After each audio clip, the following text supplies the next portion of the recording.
Lesson number 1 of قرآن میری زندگی کیوں؟ انسان کو اختیار دیا گیا، man is given the dignity of choice. ہم انسان کو اچھے برے میں تمیز سکھائی گئی ہے، پھر انسان کو آزادی دے دی گئی، چاہے تو اچھے عمل کرے چاہے تو برے عمل کرے، دونوں کا انجام بھی بتا دیا گیا ہے۔ اللہ فرماتے ہیں کہ ہم نے انسان کو راستہ دکھا دیا، صحیح ڈائریکشن دے دی، اب اس کی مرضی ہے اما شاکروں و اما کفورا، چاہے تو حق کی پیروی کرے چاہے تو انکار کرے۔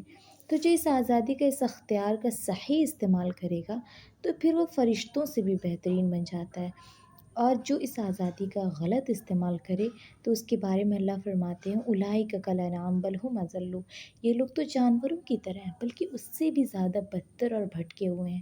اور پھر انسان کو عقل دی گئی، شعور دیا گیا، سوچنے سمجھنے کی صلاحیت دی گئی۔